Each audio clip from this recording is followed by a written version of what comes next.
Okay, you guys, I'm pretty excited today. This is really pretty super fun. So, what just happened over the last couple of minutes is as we were just getting the call started, Bill and Jen joined, and then Gary joined, and Bill has hired Gary for a little bit of one-on-one time, and so he's learning some of the protocols. And Bill's now spraying hydrogen peroxide on his back when he's getting out of the shower, which is quite the treat. If you like having spirochetes bite you, then that's the best way to get that to happen. So for those of us who have these bugs in our body and we want to get rid of them, it's like it's so fun to be coming together.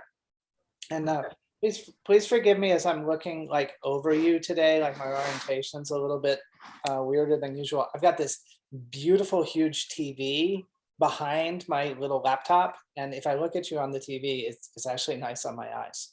So that's what I'm looking at. But to have people coming together and then more people sharing their experience is like really illuminating me. It's really making me feel good. I spent about an hour and 15 minutes on the phone yesterday with Van Dorn. You guys remember him from a previous call, and he's the one that makes these beautiful pieces. And I hear that at least one other person that's on this call right now has one now. And so, we had that call with Van Dorn, and the night that we had the call, I woke up in the middle of the night, and you guys might remember that he talked about hearing the sound of all that is, like this underlying sound. I heard it for the first time, and I was amazed. And I think it was a combination of like his energy combined with actually having this in my energy field all the time. And then the next day I woke up like at like 5 or 6 in the morning, and for like 45 minutes I heard the sound. And then soon thereafter I was doing a call with Hope Fitzgerald, and I was describing all these ways that I'm changing. And for those of you who might not know, Hope has these dowsing rods that she's been using to guide me for the last 20 years of my life. And she went in the middle of the call and went and got her dowsing rods, and she came back and she asked, is this little thing, this little shape, reorganizing and remaking Patrick? And the answer was yes. It's like, wow. So, getting these little moments of like being reorganized, hearing sound currents. My spirochetes are actually, welcome, Gina Bria. I'm glad to be here. I love trees. Gary's a real treat. He's going to have some wonderful things to share about structured water. And so, just all these little things are happening, and it's bringing me a lot of joy, guys. Like I can just see that this Lavanya community, these Zoom calls, they're spreading knowledge that matters into people's lives, and having that happen feels really great. Yeah, really, really great. So Gary and I've been friends for a long time, 7 or 8 years, and Gary is a student of nature and a teacher, and he understands natural principles, and he's able to apply them across different areas. And so thought it would be a treat to bring him back. We're going to bring him back on a regular basis. And after we talk about a few structured water questions that I have for him, we will open it up to all of you. So for those of you who were on the call where we talked about our experience with spirochetes and different parasites and bugs, if you have questions about that, you want to ask Gary, you're welcome to. Basically, you can ask about anything that's not medical advice. And to be clear, nothing on this call is intended to treat, cure, or prevent a disease. And if you feel like you need medical advice, go see your doctor. And what we're doing is we're sharing our personal experiences about the way life works. And so if you have a question about really anything, I had a situation where a couple of days ago, I got I don't know, what do we call it, Gary? Like an attack on my finger. you know, what would you call it, Gary? Like what happened? Well, you got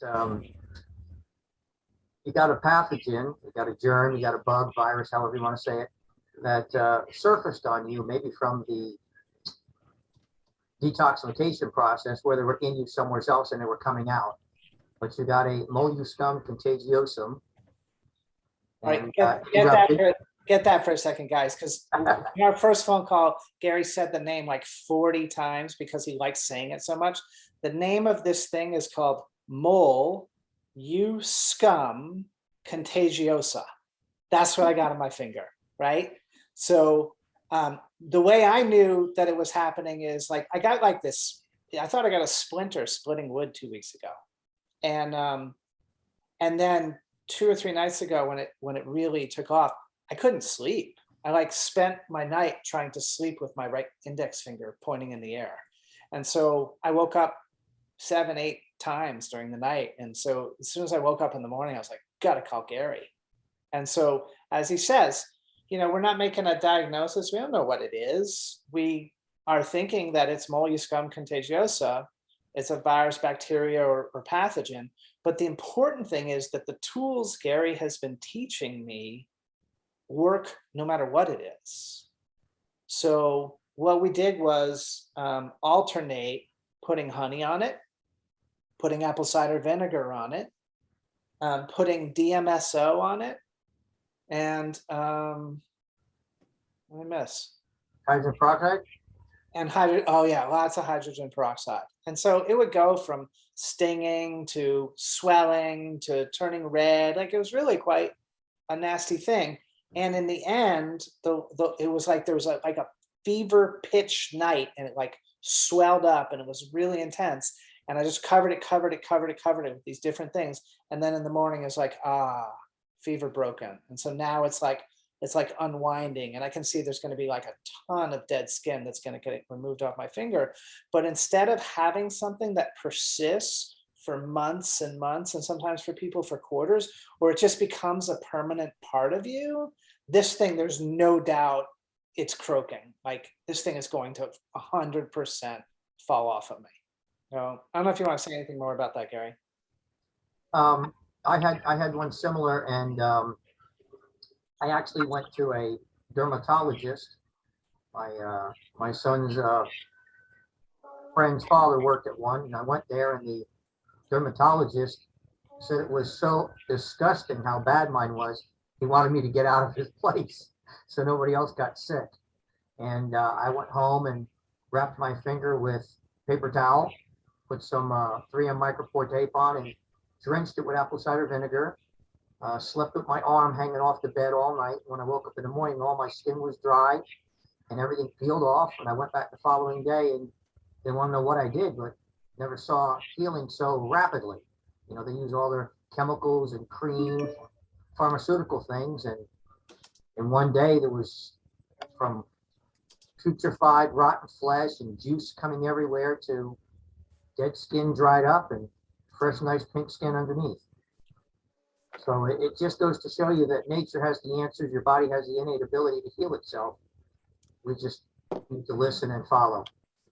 And Gary, I just added to the list for the structured water questions the reminder to ask you about when I kicked that toe with my son with the soccer ball. So we'll go back to that one too. So guys, the point of this, like the excitement about coming together with Gary, is like he's examined life from these natural principles for so long, and it doesn't matter what I've been dealing with over the last 7 or 8 years. I can call Gary and he gives me an idea that's like usually the opposite of common wisdom. So if you, as you listen to the conversation, the prepared questions I have about structured water, just keep in mind what you'd like to know from Gary, and we can jump around after we get through those first questions. So Gary, tell us for a minute, what is structured water from your perspective? How would you define it? Are you sharing your screen on purpose, Gary, or was that an accident? Hang on. Yeah. You just shared your screen, it looks like. Was that an accident? Yeah. Okay. I must have hit something. So close that. Do you see a button at the bottom that says stop screen share? It should be red. it's below there. It's like the menu Yep. items. Or Jen, if we can find a control to disable screen sharing for Gary. There he is. He's back. All Yep. right. All right, mister. Let's try again. So tell us from your perspective, what is structured water? Well, everything structures water in its own extent. Every plant, every tree, even us, even our organs structure water, and each organ structures it a little differently. So my first experience learning about structured water was with the city I worked for. My supervisor couldn't make it to one of these meetings, so I went to this class for $800, and it was how to underbid other contractors on transplanting trees. And they said that if you use this water restructuring device, that the trees would take 30% less water to establish, and you would have 0% mortality. Now, if I plant 100 palm trees, I've always got 6 or 8 to die. It doesn't matter who you are, how good a care you do, how they've been abused before you get them, left on the truck in the sun for weeks, whatever. And for them to say you have 0% mortality was just phenomenal. And they went through how their machine worked. They could put it on a trailer or a truck, and et cetera, et cetera. And my city wasn't interested in it, but something had lit a spark in me.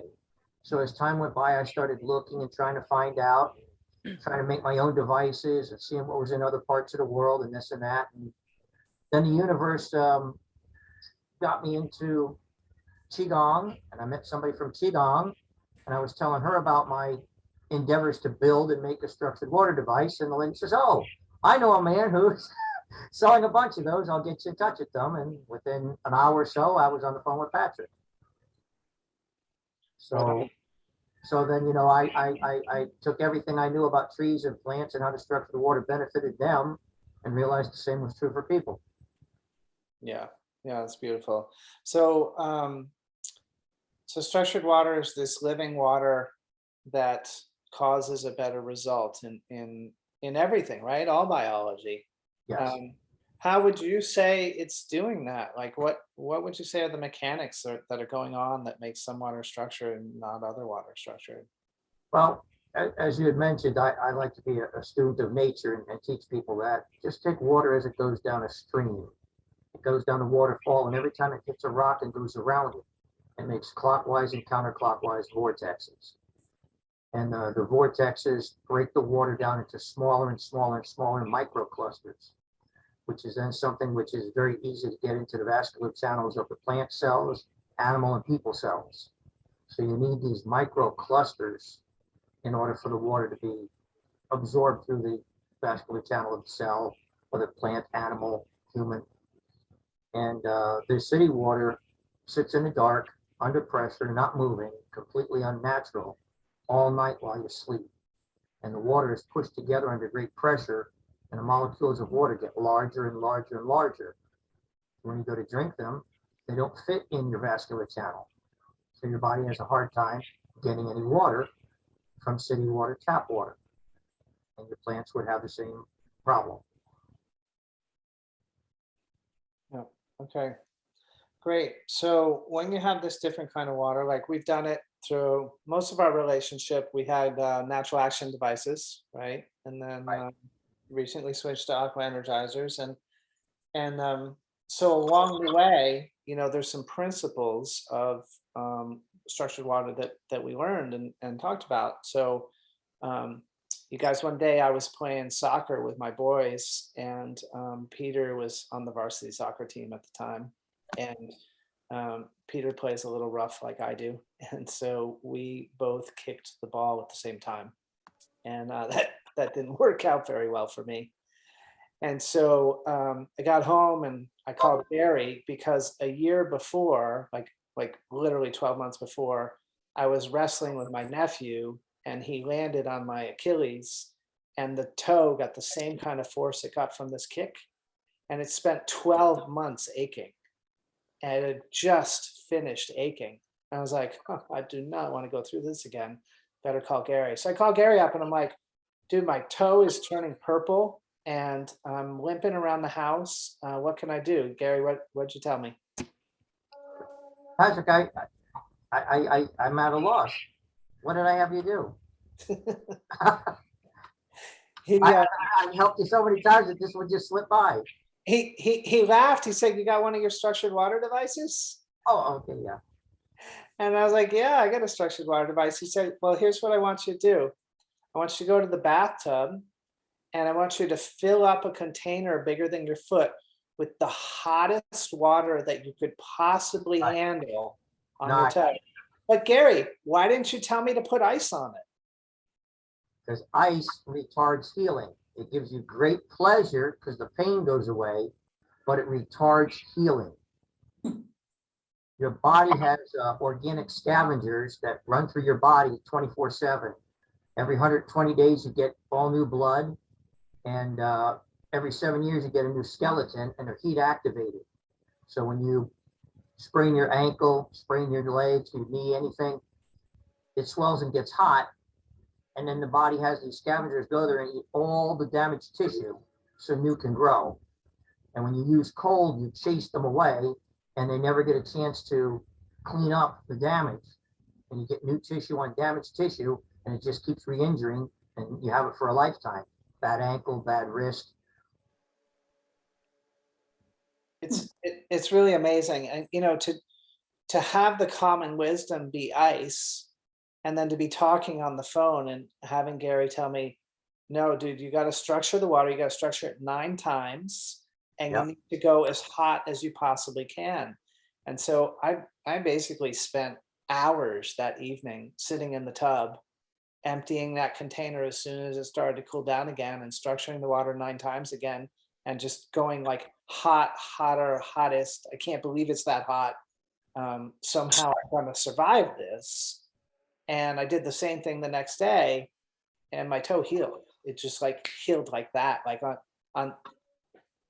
I don't, it was a few years ago, and my memory can lose details like that. I think I played soccer with my kids again like 3 or 4 days later. Like there was definitely no injury that stayed with it. And so the learning these type of things, that it's completely life changing. Like I might have been limping around for a month or two and out of athletics for a year. Hmm. And it was over in just a couple of days. All right, Gary, so you've had some interesting discoveries around toxins in trees. So let's set the stage for what you've discovered with ice cubes by asking you to talk a little bit about the rings and the center and the trees, and like what happens, what's a tree's natural mechanism for handling a toxin?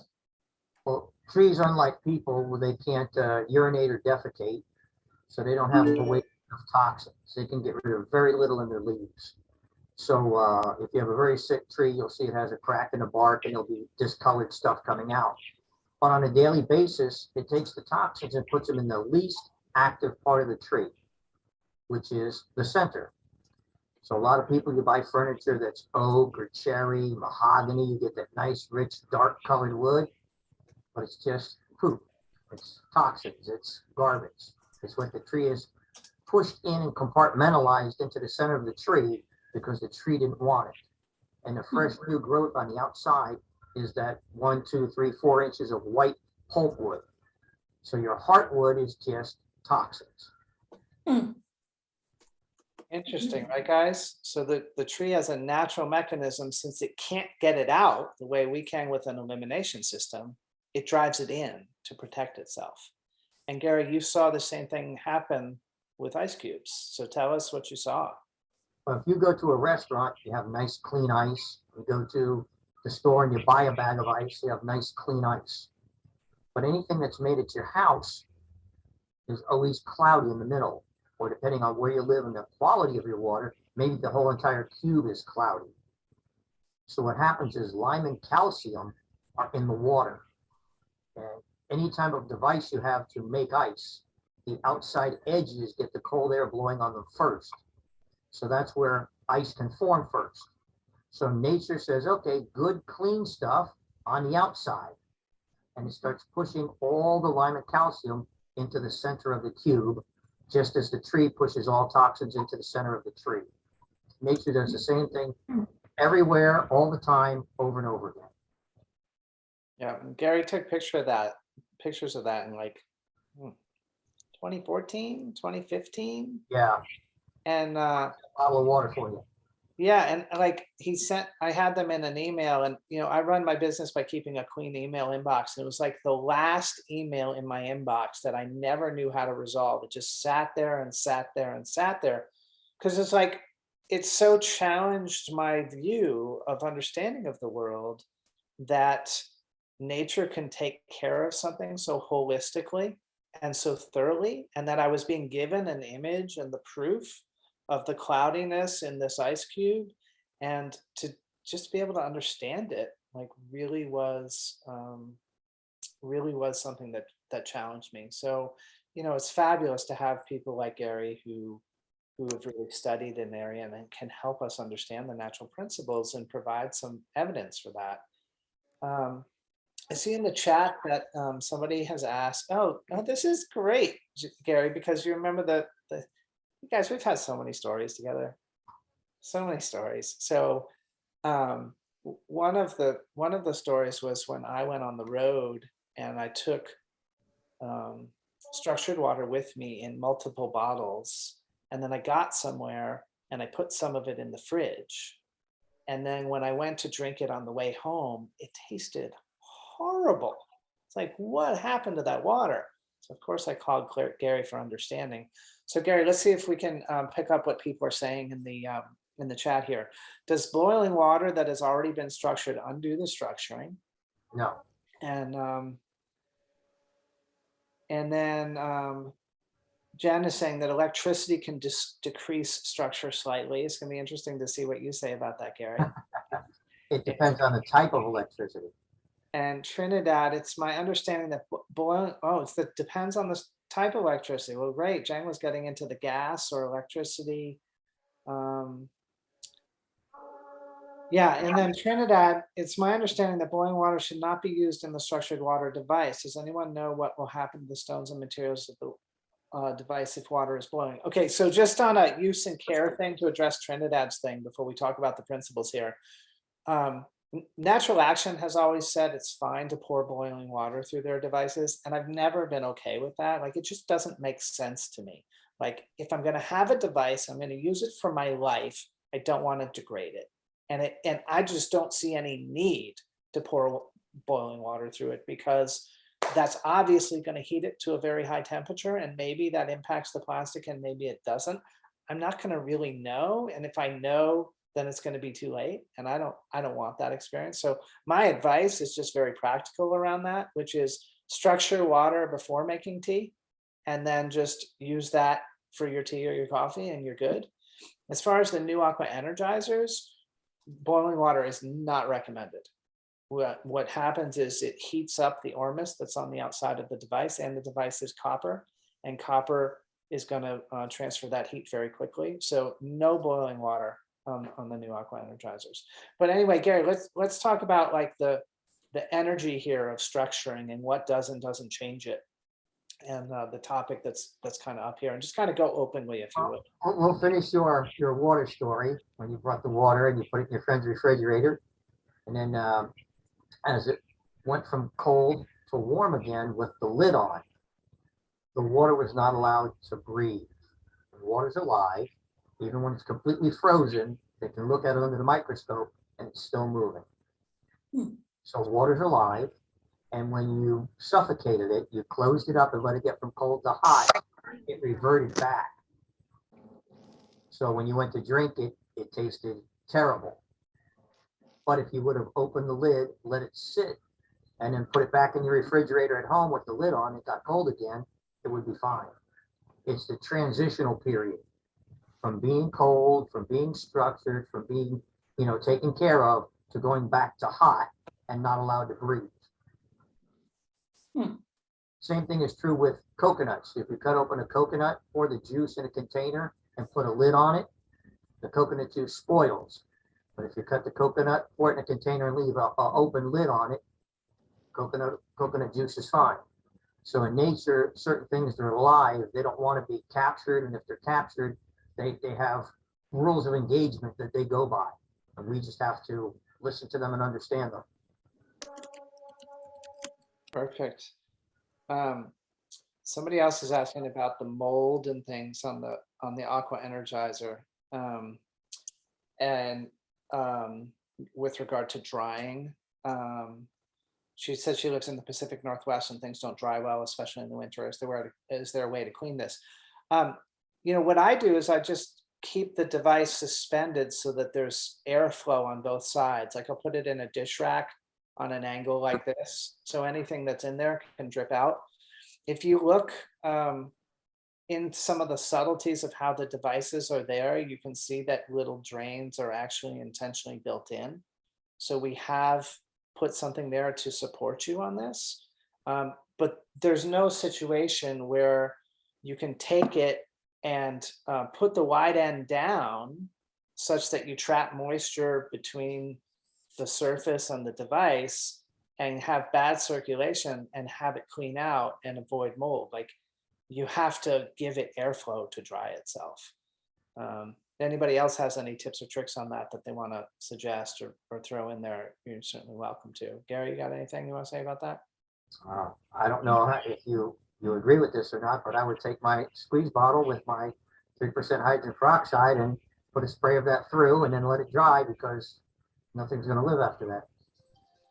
So I absolutely love that you share things even when I do disagree with them, because Yep. usually the only reason I disagree, guys, is because I'm uneducated and haven't thought about something, and I'm just waiting for Gary to teach me about principle, and then I'm waiting to drop my resistance to understanding it. And that's kind of the theme of my day today is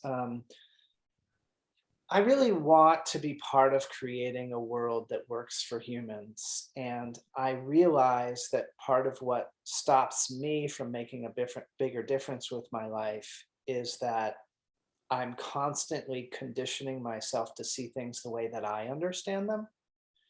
So for example, I've had a bunch of joints and ligaments that have hurt for a really long time. And Gary and I were talking yesterday about a type of orthopedic surgeon that goes on and does several years more training. And then once they have that training, they, is this a good way to say it, Gary? You can jump in any point. They re-injure the part that's hurt, and they actually cause the ligament inside your body to die. So the ligament dies, and then your body builds a new one that's 4 times stronger. And so that becomes like the biggest strength. Did I say that well, Gary? Yes, you remembered well. Awesome. So guys, if that's truth, then like, why am I walking around with ligaments and joints that hurt?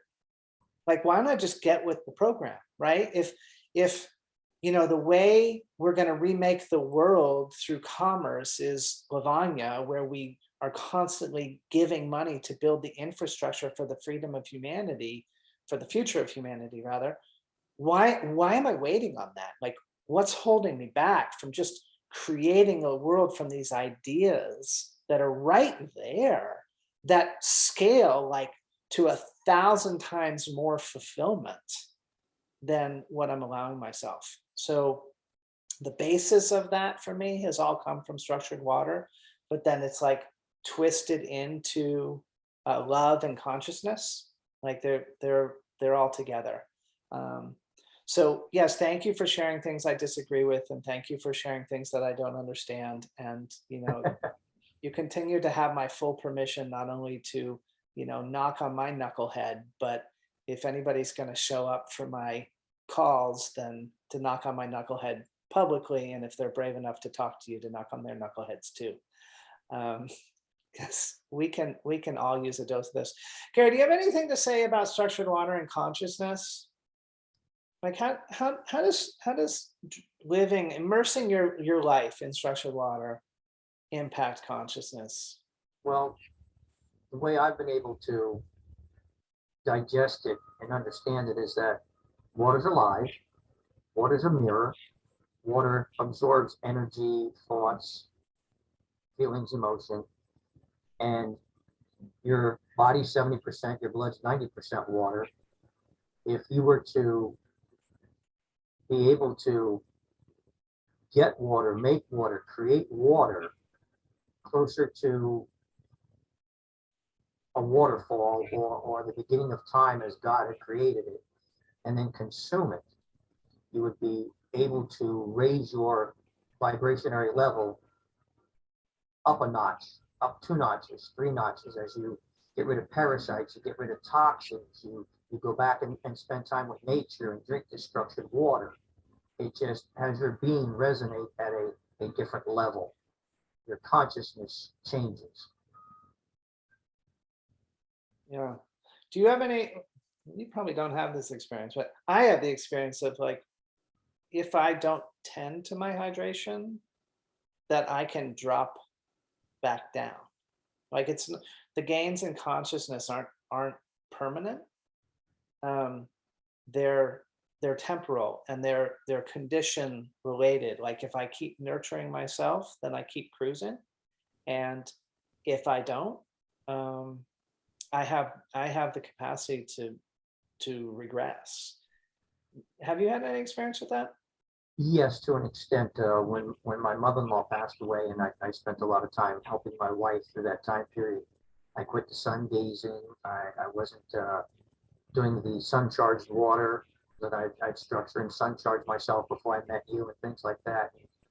I saw that not just the mental but the physical went down a level or two from what I was, and it took some time to bring it back. And it's just like anyone who's an athlete that works out all the time.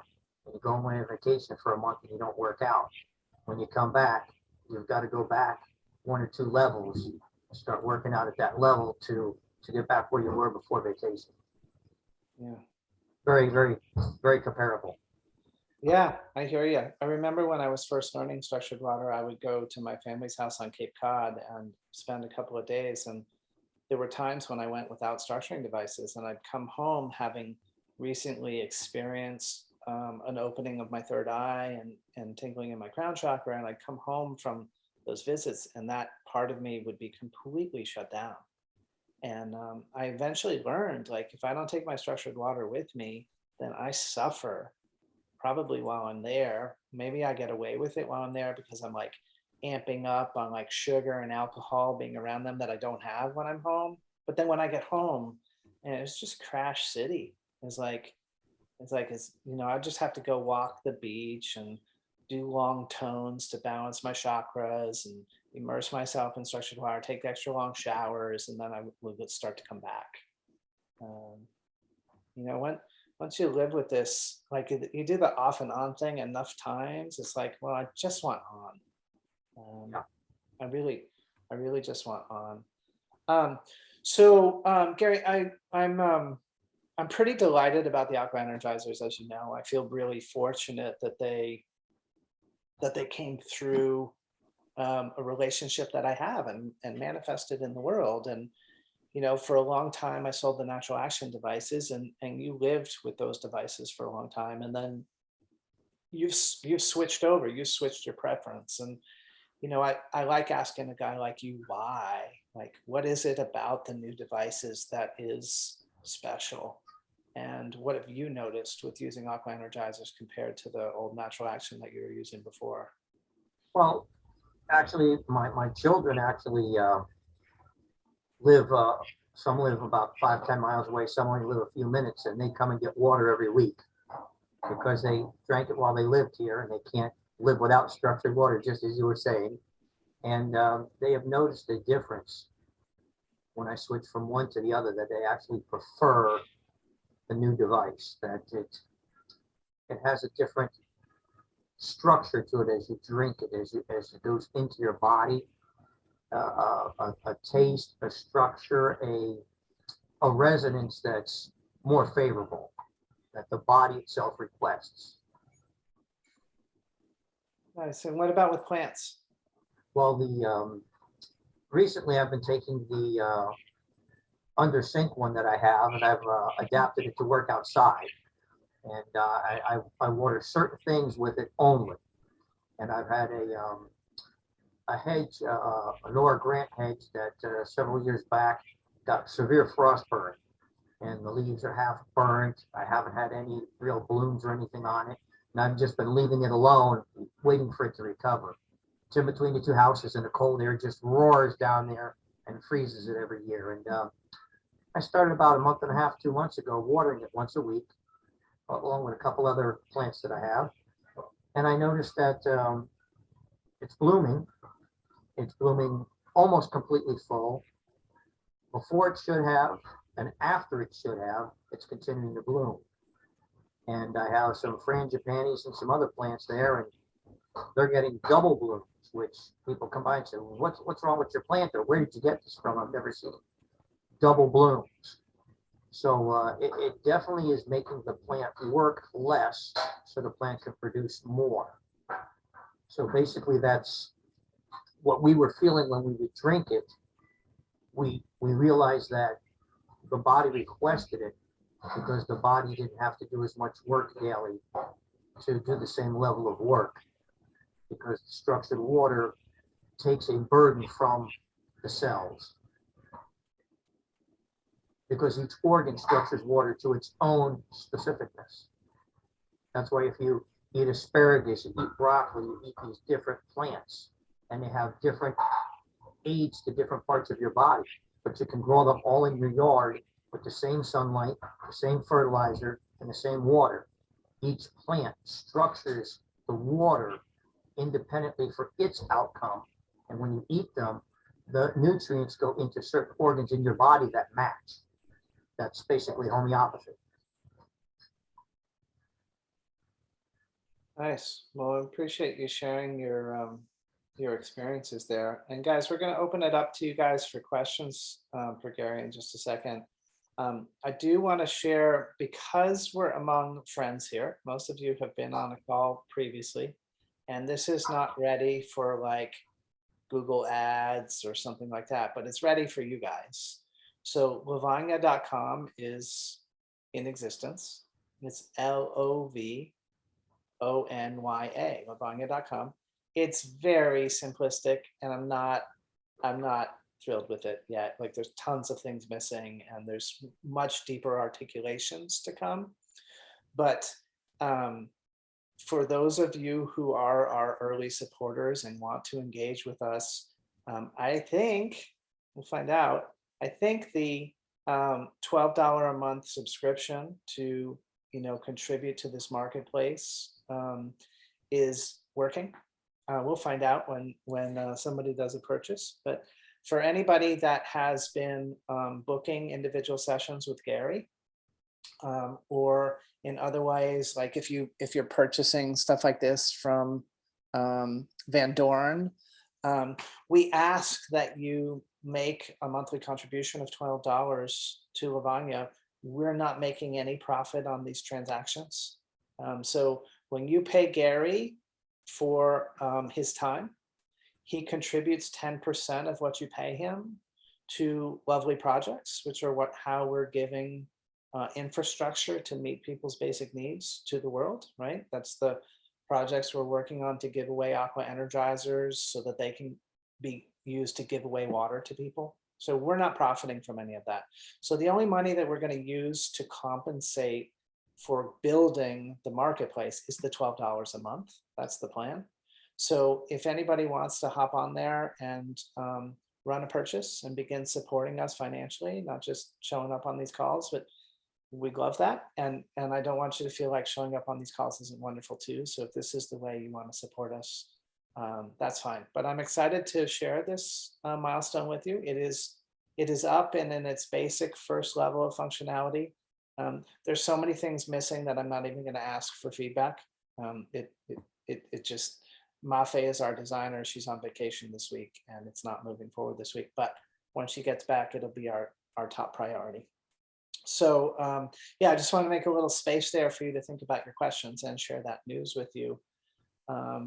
So who wants, one more thing I want to say about this opportunity to ask questions with Gary. So I know that at the least some of the people on this call have engaged Gary in one-on-one sessions, and the system's been a little slow to develop. Gary had to grow into accepting exchange. Like, he just loves educating people, and it's fair that we pay him for his lifetime of education. It's fair that as his body ages and he moves eventually from being an arborist to somebody who might do things that are less physical, that he received money for his knowledge. And one of the things I want you to know is that when you hire Gary, particularly the early people here who have been working with him, you become on Gary's consciousness. And I just want you to know what a gift that is. I think, Bill, you've had an experience with that. Is that right? Will you tell people what you experienced about that? Because I'd love for people to understand. Yes. So we reached out to Gary the last time. I don't know if it was the first time he was on with you, but that was the first time we had met him. And Jennifer is at another engagement, so I apologize for her not being here. She's the one who's really talked to Gary. And like you said, it'd be Sunday afternoon at 1 o'clock. He'll be driving somewhere and he'll give you a call like, hey, I was thinking about you. And, 45 minutes later, you're still talking about, it could start with A and you're all the way to X, Y, and Z after 45 minutes. So everything you said was true with your experience with Gary has been ours as well. And he's just a threshold of knowledge on so many different things. Yeah, thank you for sharing that. You guys, it's like I don't know where I'd be here in December of 2021 if Gary hadn't called me in July and said, hey, tell me about that Lyme thing that you have going on. Describe for me what you're feeling these days. And he had me start taking baking soda. And that appeared to me to relieve 90% of my symptoms in a week. It just went away in a week, and, with these things that Gary teaches me, like, the work we did on my finger the last 2 days was uncomfortable, and putting that baking soda in my body, that was uncomfortable too. But man, I'll take those upsets any day of the week compared to the things lingering and not understanding what's going on. Months of misery. What's that, Mike? Months of misery or a few Yeah. days of torture. Yeah. I was really lucky, guys, because Gary tells me that his kids know, and he knows that if I had been there, he would have just taken the inflamed part of my finger and squeezed it with a pair of pliers. And so I thought I wanted to live near Gary, and now I'm reconsidering. Like, I much prefer the hydrogen peroxide, the apple cider vinegar, et cetera, et cetera. The pliers really did intimidate me a little bit and made me think maybe I'll cancel my trip to Florida to see Gary. But he, the reason he does that is that in 1, 2, or 3 squeezes of the pliers, like for real, this is actually a technique that his boys have been raised on. The body will purge the thing. It will fully purge it. So it's gone. Like you have 10 seconds of you scream and then it's over. Or you have months of this thing torturing you. I'm thankful for the option. I'm thankful. And I'm really thankful that the goos that I put on worked. Because I'm kind of a baby. And I'll take the gentle approach. All right, who wants to ask some questions to Gary? You can just unmute yourself and start speaking, or you can raise your hands. Whatever you wish, and any topic is wide open. So you can ask him about his structured water experience. You can ask him structured water in trees or plants. If you have a question on that, it's wide open here, guys. So who wants to talk with Gary? Trina. Hi, Hello.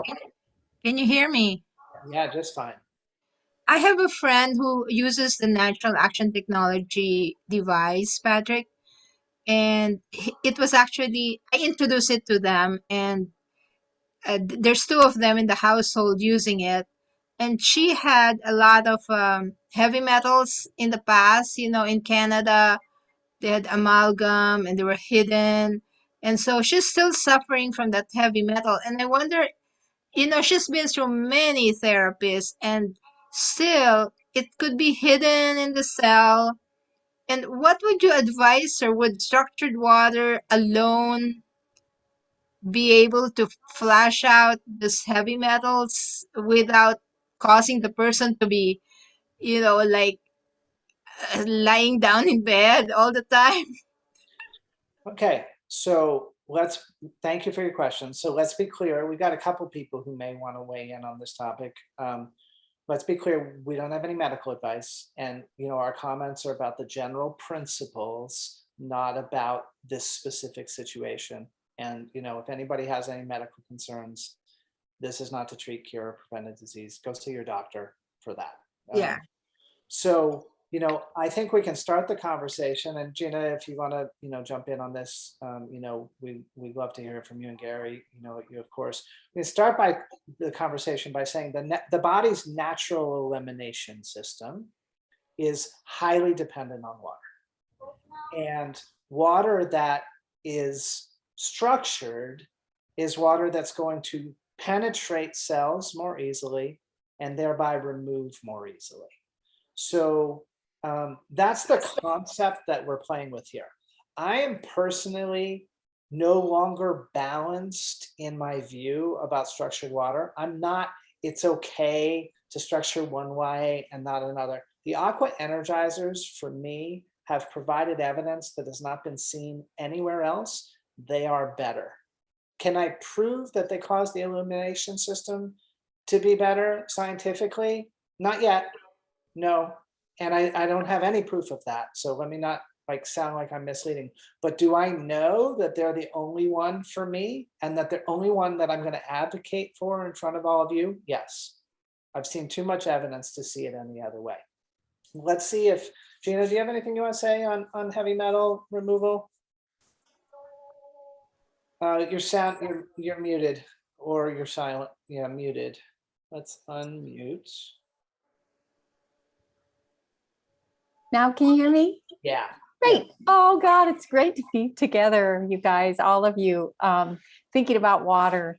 And my latest thoughts on water is understanding that nature loves its systems. They're incredibly intelligent, so that structured water is part of a system of water, and it does a specific kind of labor that vapor doesn't do, and liquid doesn't do, and ice doesn't do. But conversely, we need liquid, we need vapor. Of course, when we inhale, that's a whole structuring system right there for the vapor, the water and the vapor.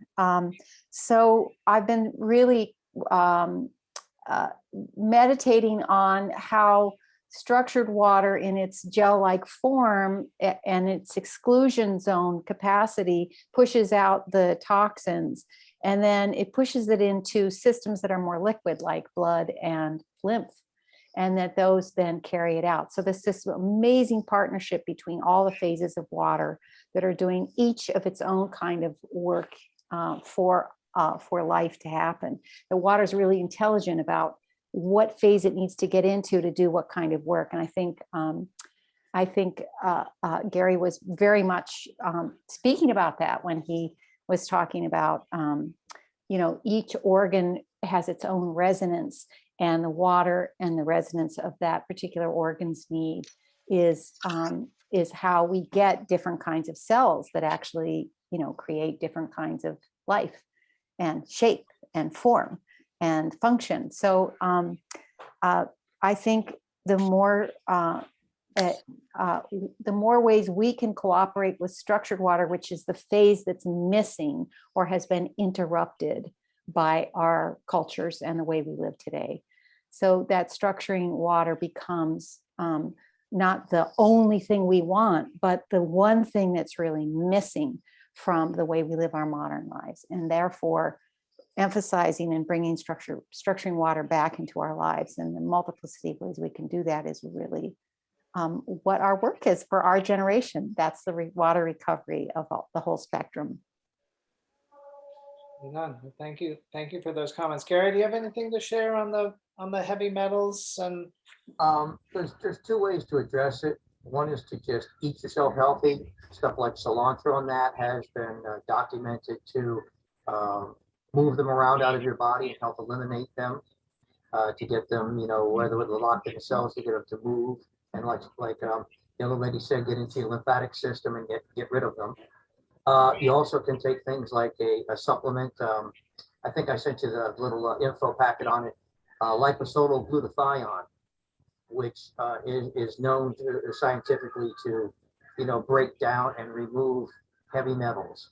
Whether you're a policeman shooting a gun all the time, or you're a welder, or this or that, people that are in contact with heavy metals benefit greatly by liposomal glutathione, something your body makes. You just take extra to get rid of the over amount that's in your body, because your body can take care of small amounts constantly on its own. It's when we get inundated with foods or jobs or whatever that we have too much, that we need the water and the supplementation to help eliminate large amounts that the body can't do on its own. Nice. Trina, does that help? Yeah, I think my friend already knows that. She has a macrobiotic diet, but I think it's the volume of the heavy metals that's causing so much pain. Okay. Anybody else want to ask a question of Gary? Comment? Linda? Hi. Yeah, hi. I just wanted to make a comment about the heavy metals, and all that has been said is very, very correct and right on. But I think a big key that a lot of people make is that when you mobilize heavy metals and toxins in your body, it has to be eliminated, and a lot of it goes through your stool. I personally consume a minimum of 10 of the chlorella tablets between meals, like 2 hours after each meal.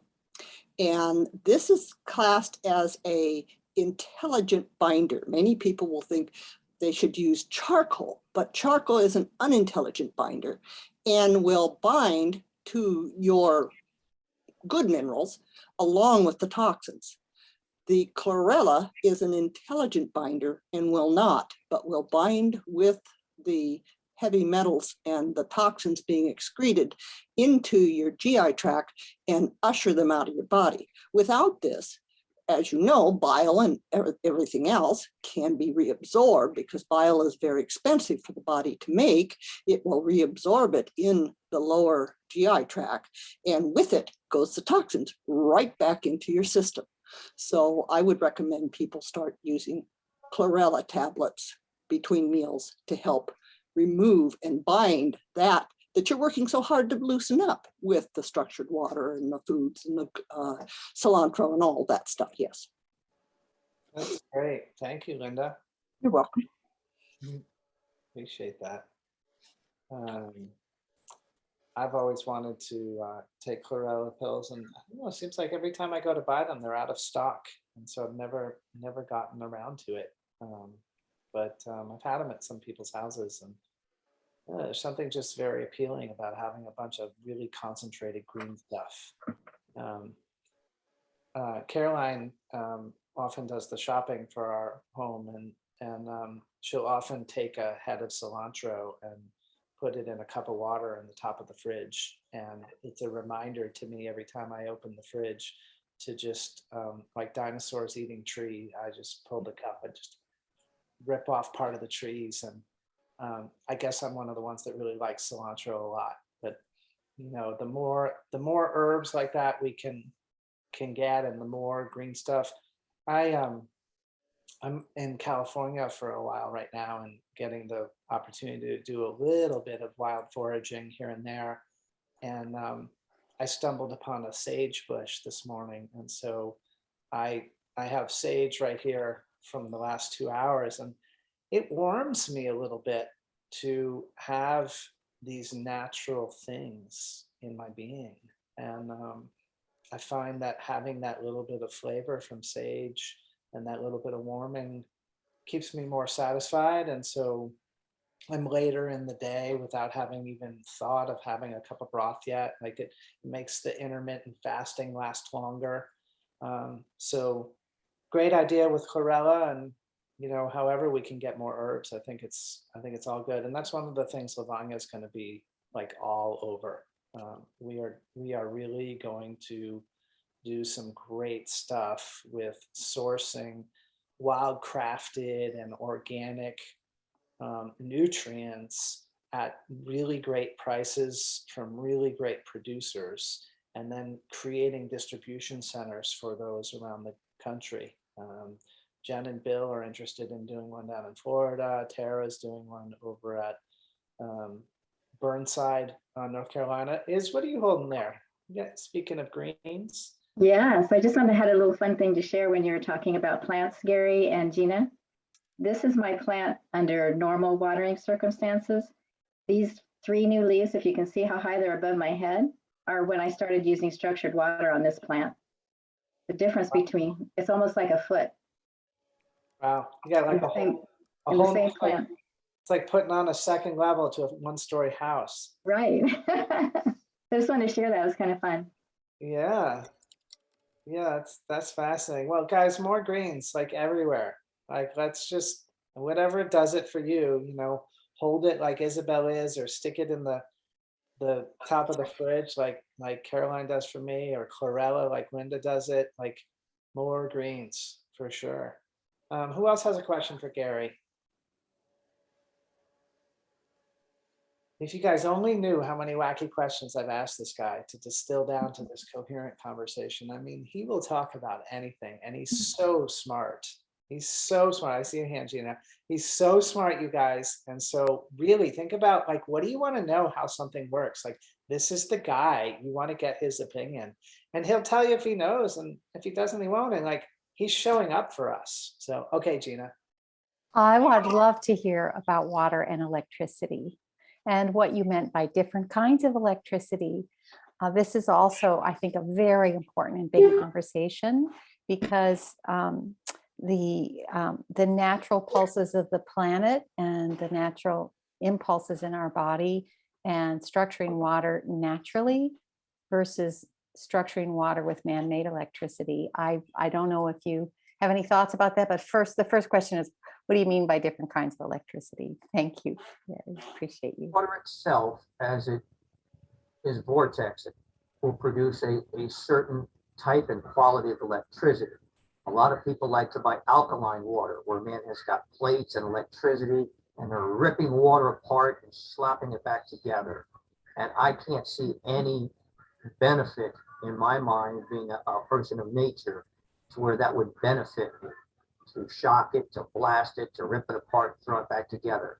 I would much rather have consumed in my body water with the same natural electricity it gets from hitting a big rock in a stream and going around and making a clockwise and counterclockwise vortex, hitting another rock and going the opposite way.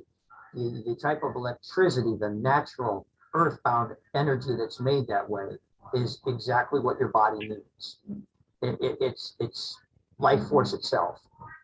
So I don't want any kind of cell phone radiation. I don't want any kind of man-made stuff. I want what nature has before we came up with all this technology. And that's to go to the waterfall, have the water coming down, turning into a mist, killing the pathogens, smashing together, breaking their weak bodies, going so far down the stream, hitting the rocks, picking up minerals, and then you have very clean, very healthy water that's energized to drink. And that's where I'm at. That's who I am. And I think the new device is as close as you can get to trying to duplicate that yourself. You like that, don't you? I like that. I do love nature's more subtle electrical forces. They must do far better work, because look, we're alive, right? And and I think that the dependence on electricity that our culture has is very problematic to the water in our body. And I think it's a big place to start rethinking. Wait a minute, where are my touch points of electricity in my day that I can either diminish or unplug, or certainly wouldn't use any electrical device to structure water. No. And the thing here is that we're using our cell phones, we're using wireless devices, getting bad radiation in us. What better way to repair ourselves but than to take water that has everything we need in the form we need and put it in our body. You know, there's no better thing to do for yourself, especially in today's wireless 3G, 4G, 5G world. Yeah, this is one of the reasons I think the Aqua Energizer is very unique and important in the way that goes about combining minerals, copper, crystals, and vortexing. Though you have a number of mediums coming together that are all natural. That I do think structured water builds electricity or resonates. Build maybe isn't the right word. It finds the right song to sing, right, to this organ, to that plant. There's a huge collaboration going on. Back of a better way, I say it pulls in cosmic energy. I love that. Energy Yeah. that's out here, it's able to attach to it and bring it in. That's just like plants photosynthesizing, right? Same principle. Love it. Great. You guys complete? Yes. Okay, you can restart anytime. So somebody asked in the chat about sleep issues in structured water. I don't know what kind of sleep issues. It sounds like she's having sleep issues when starting structured water. Anybody got a comment on that? Gary? Story. My son was taking photography classes in college, and one of the things they had to do was do nighttime filming.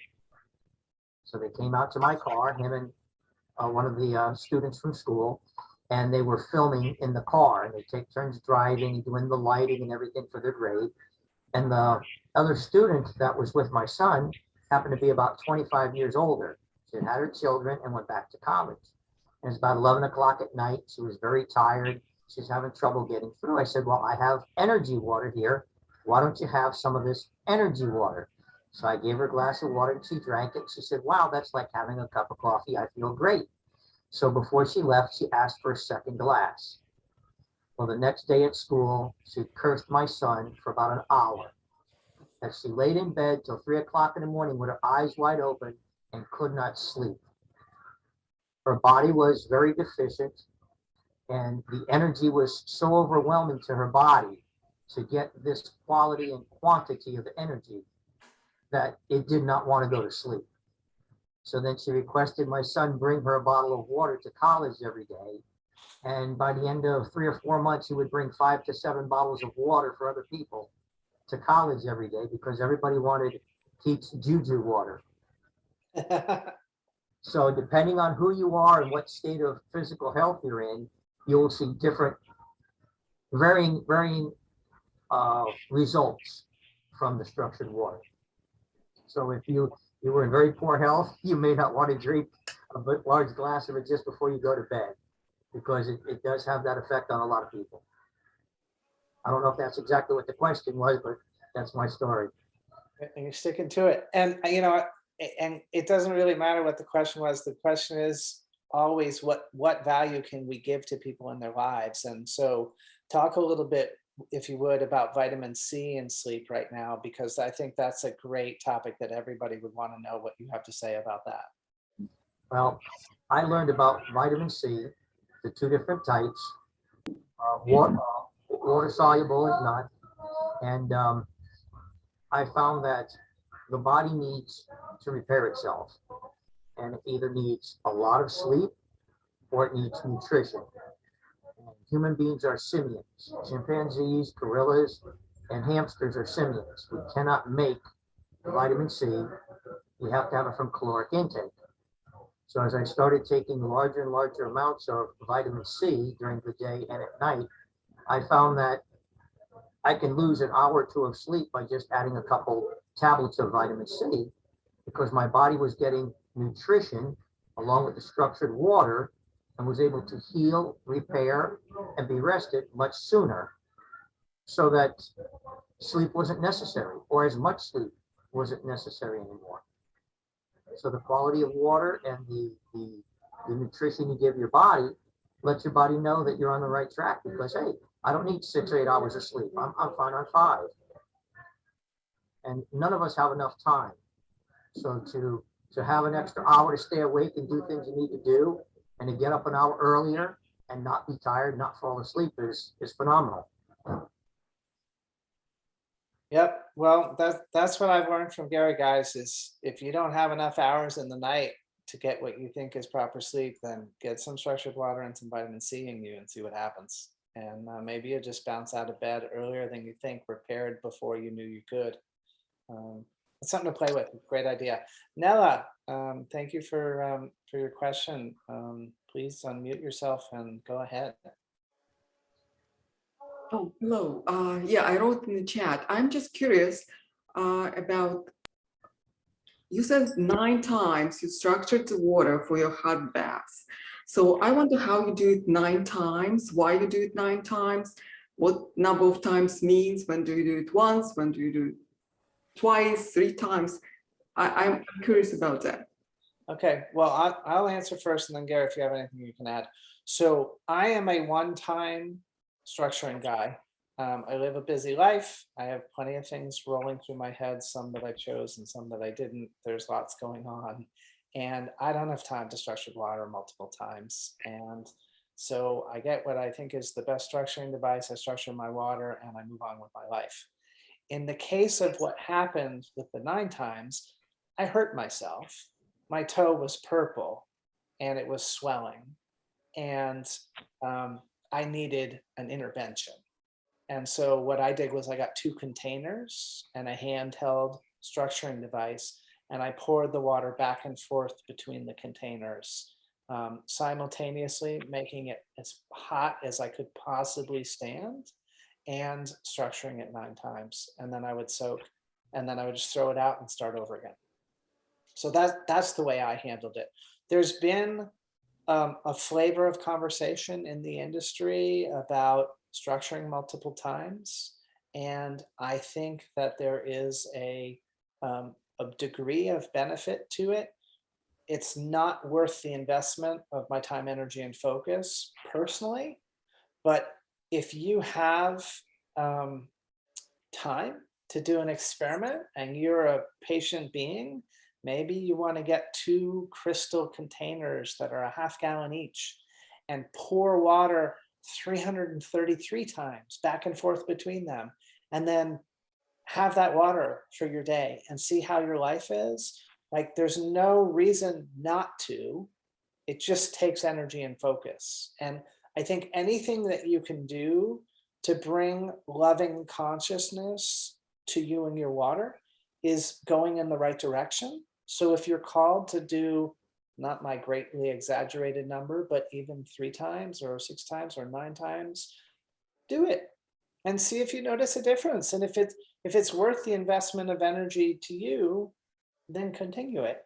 And if you find it's like, well, I'm just getting tired out here, feeling like I'm doing this, stop. Gary, you have anything to add on that? Well, there is a saturation point. You can structure water, like you said, 300 some odd times. At some point, it's going to have a saturation. The thing I did there was twofold. At the time, we were doing the 9 breath breathing, which you get outside my house and fell over. 9 is a sacred number in the Qigong. So I said, well, let's do 2 things here. Let's go ahead and have Patrick focus his intent on the 9. And that the 9 is something that's going to aid in his healing. So whether you want to call it a placebo effect, whether you want to call it the power of intent, however you want to word it, I use that as a tool for Patrick. The fact that he spent more than 1 pass and did the labor-intensive work in hopes of healing himself, he put special intent on the water. The water holds the memory, the water holds his intent, and gave him a lot more healing power because of the fact that he himself was doing the extra work. So that's one of the reasons I know that 9 was sacred in the Qigong with the breathing, and I wanted Patrick to put a lot of intent on that water. I wanted him to put the positive energy of healing. And the longer he structured it, the more he did it, the hotter he took the water, the better his outcome was.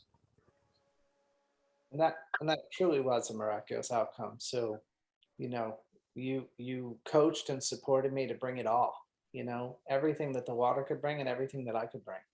So that was pretty cool. That was not a likely outcome.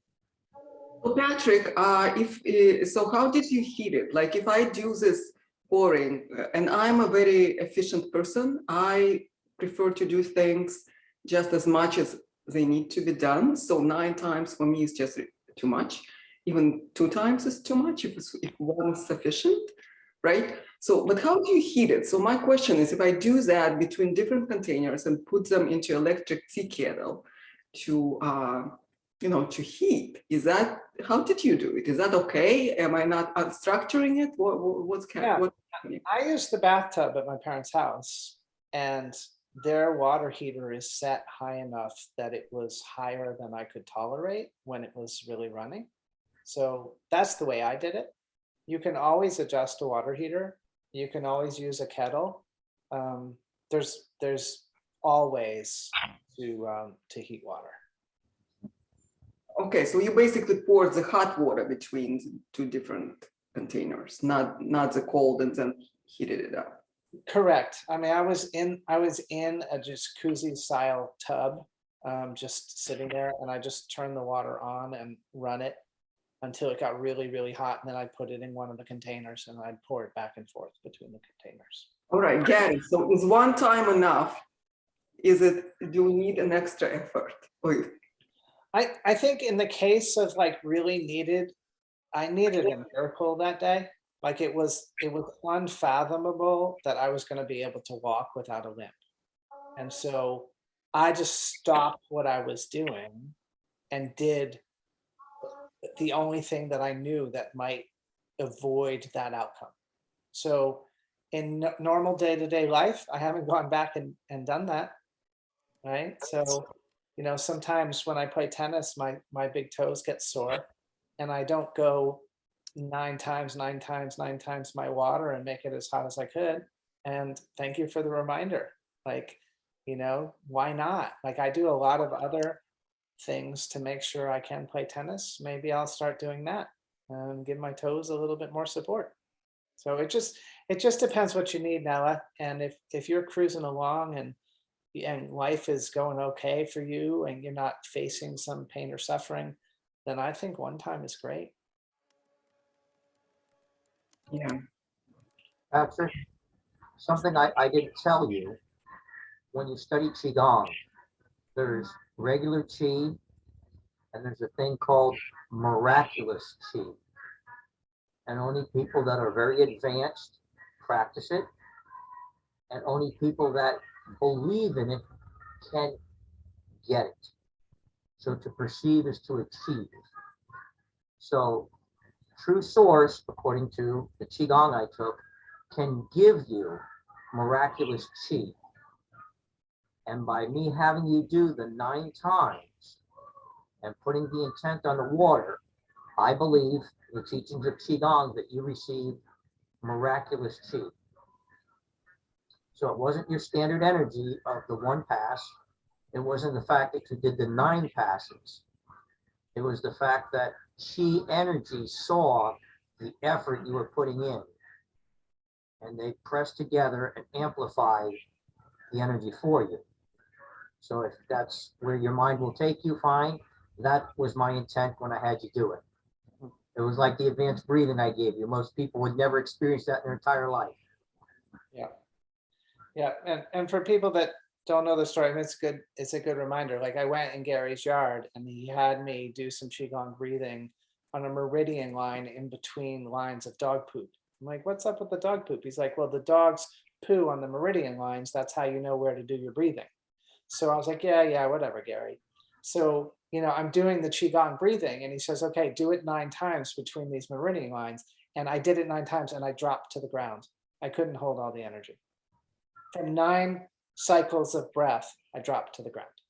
Not like in a fall over kind of way, but just like kneel down and like, can I hold all of this? It was astounding. So when this guy talks about miraculous energy, you go visit him in Florida and, and live in his experience, and have him show you some of these things, it's like, it changes the way you see the world. Like this is a guy that's got some principles. It's so cool that he's moving from trees to humans now. You know, it's like, we're all lucky that as he matures, he can't just like roar out and, you know, hold a chainsaw all day long. Actually, he's strong as an ox. He still can.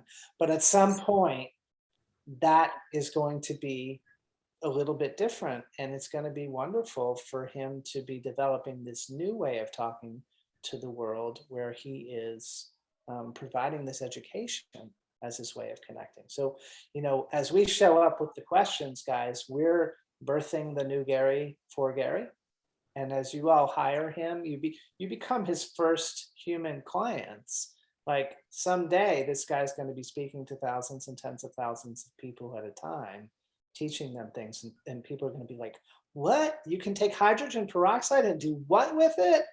And he'll be like, well, just about everything, didn't you know? And so it's really neat to be in this conversation. Let's jump back to Linda. I think she's raised her hand with a question. And if anybody else has a question, we'll raise your hands now so we can kind of queue it up, and then we'll move. Okay, Trina, I see you. We'll get you after. We'll move toward wrapping, but we're not going to rush out of here. But if people have questions, I want to make sure they get answered. Linda. Yeah, I'm sorry for sort of a repeat. I got on sort of the last sentence that you were talking with Bill, and you were talking, and it was something about spirochetes and pouring vinegar over your back in the shower. Could you just repeat that? I'm sorry to everybody for a repeat. Yeah, well, that's it's a big topic. So Gary and I both have the spirochetes that are. As do I. Okay, great. Well, welcome to the club. Let's, Gary's got a very playful way of talking about going to war, and this is a war. So let's go to war together and let's eliminate these spirochetes. So Gary, tell us the protocol. We'll review it again about what we do. Well, what I told Patrick to do at one point in time was to give his body, his cells, oxygen. And I had done the hydrogen peroxide where you drink it, and I got good results. But as I researched things more, that your skin actually pulls it in and distributes it better. So I started doing the protocol, which is in the morning when you get up, spray your body, rub it on, let it air dry, and then get dressed and go out with your day. And in the evening when you take your shower, dry off, spray yourself, air dry, and do your night ritual. And your cells just absorb more and more oxygen. They become healthier. Any bad things in you get beat up, etc.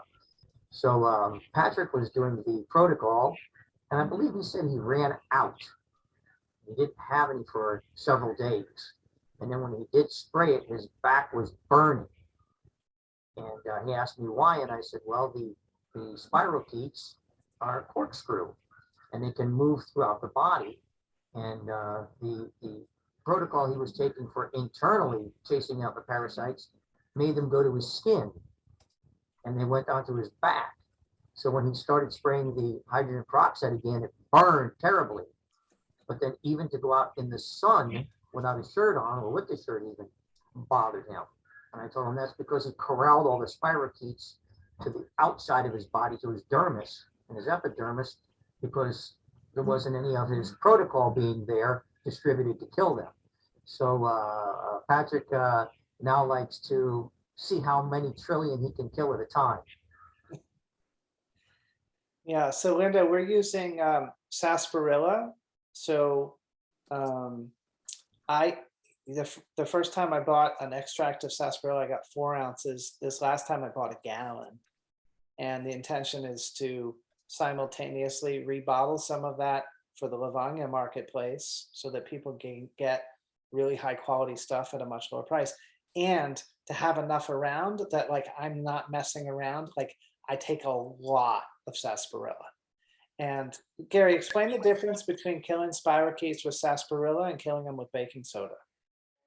All right, the chemical salts in the baking soda kill the spirochetes. But as they die, they release a cytotoxin. And it is so incredibly poisonous to the human body that the body wants to expel it as quickly and as rapidly as possible. And Patrick and I have both experienced this, where you have chronic diarrhea. The body just cannot take the poisons anymore, and it has to come out without you even wanting to or trying to stop it. The body just has to expel it rapidly until it's done. But when you take the sour sarsaparilla, it has the same ability to kill the spirochetes, but it has chemicals in it that bind to the cytotoxins and lets you just naturally, easily urinate it out without any discomfort or need to run to the bathroom. So it's a much easier approach.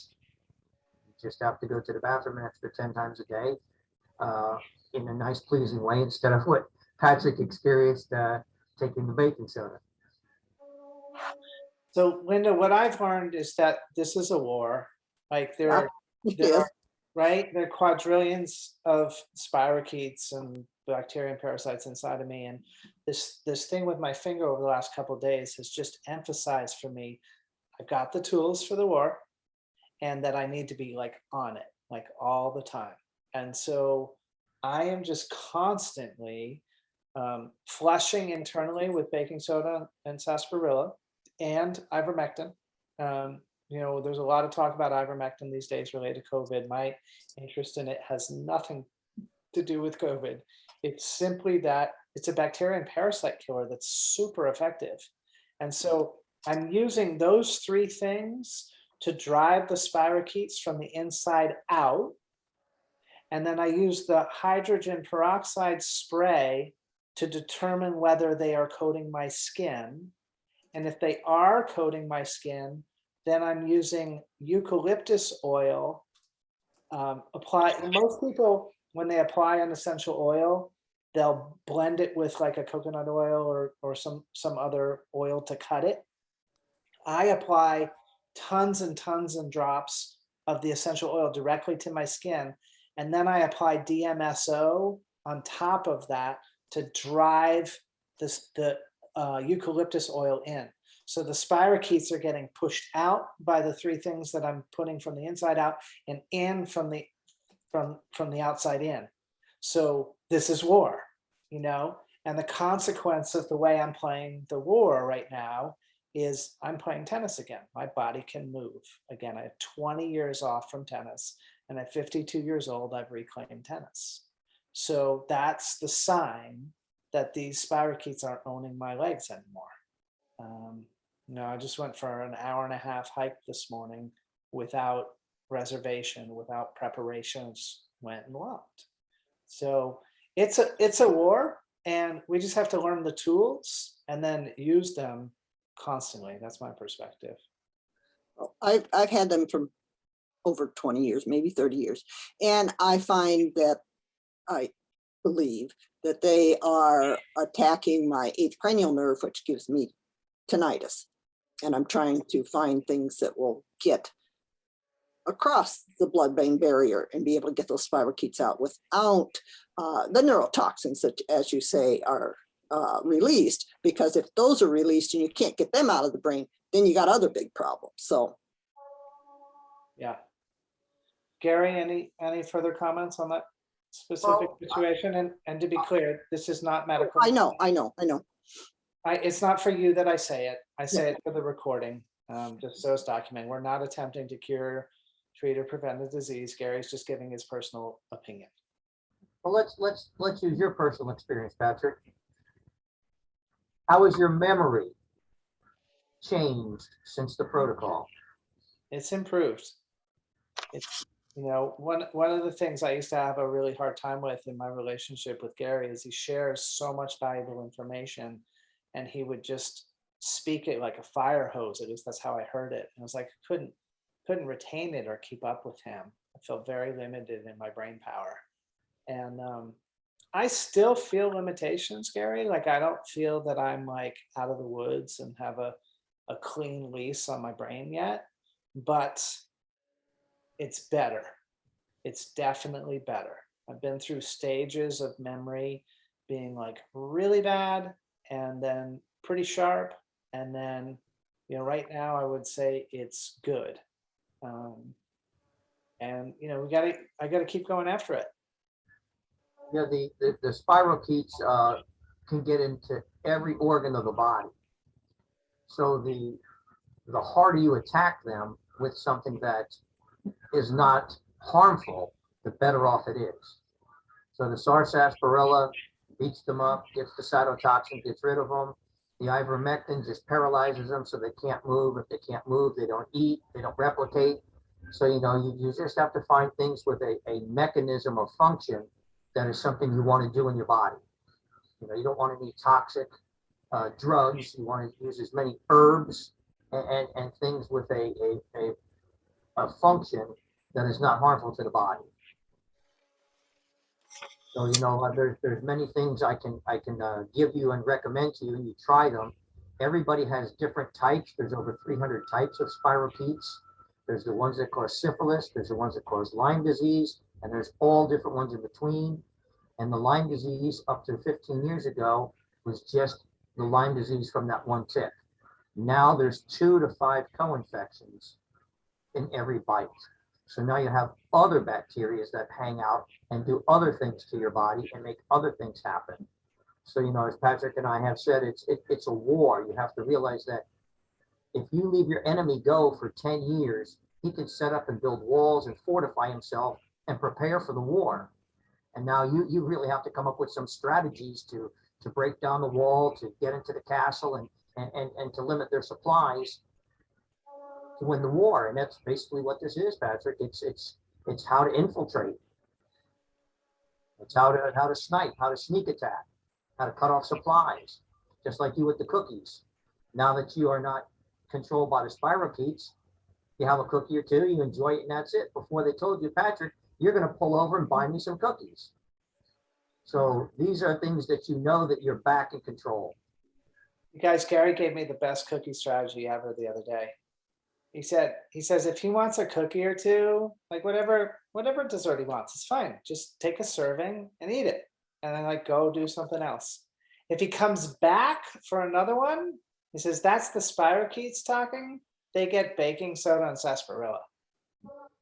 So there's no seconds. There's just having a serving, and then if the spirochetes need to be fed, they don't get a cookie, they get napalm. So I love that. Gary, Rebecca asked, does wormwood or other herbs work like ivermectin? And yeah, let's be careful of the question. We want to be mindful of not giving medical advice. So I don't know how we do that in this instance, but just be aware. Sometimes the way it's asked, we want to be careful. Yes. The information that you can read on the internet, the research that's been done, shows for hundreds of years the herbs have been used before the drug companies came into effect, just like the quinine for malaria. So the wormwood, there's at least 15 different herbs you can take that definitely are what you need to take, because what has happened here is the evolution of the plant. The plant had for thousands of years been attacked by a bug, and it figured out how to produce a chemical that the bug didn't like or that killed the bug. So all we're doing when we take herbs is copying nature. Nature says, oh, I'm a sarsaparilla tree. Worms were eating me. I'll make this chemical so worms can't eat me. Oh, I'm a quinine tree. Things are eating me. I'll produce a chemical so I don't get eaten. So the information that's out there for everyone to absorb, as I have done, and I guess that's the only difference between you and I, is I've been privy to this information where you have not, is that let's just do what the plants and people have been doing for hundreds of years, and that's having natural, holistic things to drive them away or make it uncomfortable for them to be there, so that you can keep the loads down. So as Patrick said, he can walk now, he can play tennis, he can do things. Is he done? No. But is his quality of life greatly increased? Yes. So definitely wormwood. There's at least 15 or 20 that come off the top of my head, neem. There's just so many of them. I actually say that you should eat around the world. You could spend a week eating food from Thailand, a week eating food from India, and just work your way through the herbs and spices. And I think that would be a tremendous way to cleanse your body, purge, and open yourself up to different foods. But I have this deep resonance with herbs and spices now over the last year that I just want them.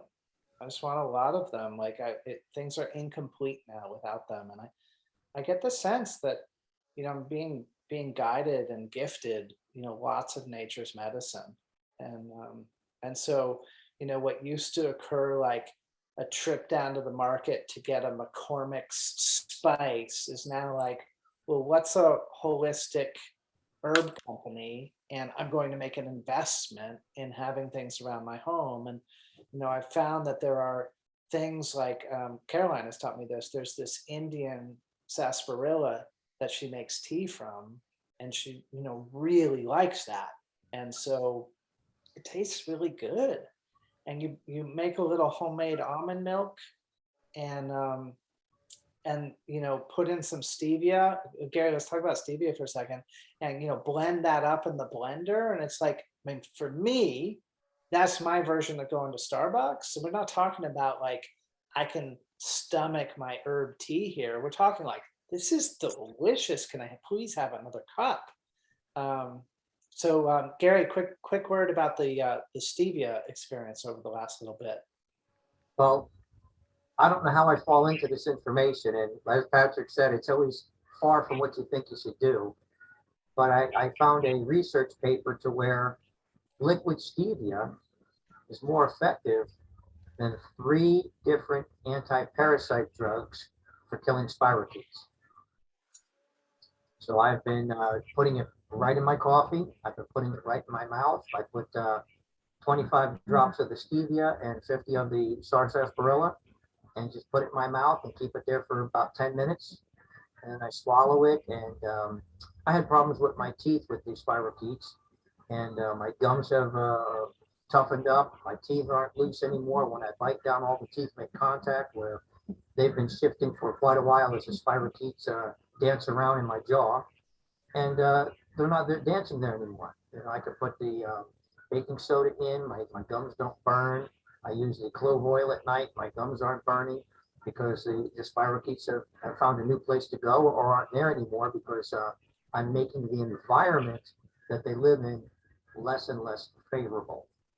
And I think that's the key here, is each organ, each place that we have them, we have to find a way to make it less habitable so that they move back into the circulatory system, where they can be, easily eradicated through the circulatory system and the lymphatic system. You don't want them in your tendons, ligaments, on your back, as Patrick has had them on his back. They were in his knee and hip. They're not your knee and hip anymore. Yeah, it's amazing. So you guys, it gets to be kind of fun. It's like we're just making teas around the house and, blending up drinks all day long. So, Caroline and I probably have 3 drinks a day. We'll have 1 bone broth and then 2 or 3 different teas. And we're just rotating these herbs and these delicious things. And, who would have thought stevia would get on the list of things that are like super beneficial for killing spirochetes? And now I get that too. So there's a lifestyle to be had here where it's like, I'm just gonna like be in my own playful war with spirochetes, and I'm just gonna do everything I can to dominate them while enjoying a great tea, while, spraying on hydrogen peroxide. Like, it's just not, the remedy is not that bad. And the outcome of the change in life is so worth it. So I'm amused by the way it's developing. Somebody asked any particular stevia we recommend. Just a liquid stevia, right, Gary? Yes. No alcohol. Yeah. You can buy it at any of the grocery stores.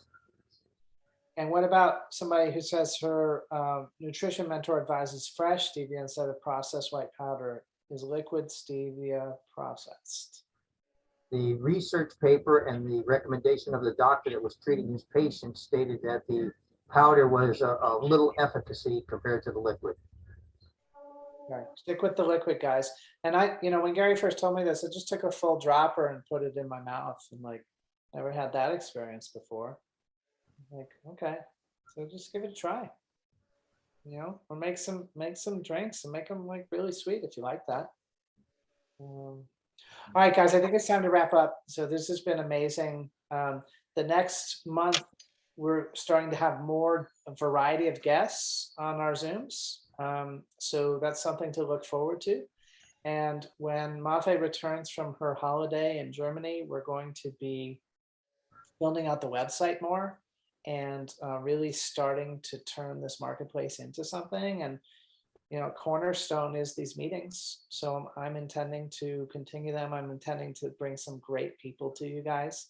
And I invite you to keep coming and to tell others. And I thank you for your support in the form of your listening and the form of your financial support of Lavanya now. Brandon, I think you were probably the first member to join. So given our history and the contribution I've made to your life, I feel honored at the reciprocity. Thank you, brother. And thank you all for being here. Gary, most of all, you've just lived an excellent life. You're a really neat guy, and you've gathered some wisdom that makes a difference in people's lives. And I just thank you from the bottom of my heart for everything you've ever done for me, which is just enormous, guys. But now you're doing it for everybody. And that's just amazing. Thank you for being who you are. Yeah, and I just think that the universe has made some changes in the last 6 months to push me towards this, from things that are happening and things that, are still happening. And it seems like the amount of appreciation from helping somebody with a chronic illness versus keeping somebody's tree alive. I do have some very good customers that they want me to come back and maintain their trees, but to take somebody who had a chronic illness and have them regain their life is just so fulfilling, to witness how the people change, just as you and others that I've worked with, that I see a real need for the world to have changes that dramatic that people can see and see that the world can make these changes. And maybe one person at a time, I help wake everyone up to see that, just like with your finger, it doesn't take a lot of time and it doesn't take a lot of money. What do you think your expenditure was to fix your finger?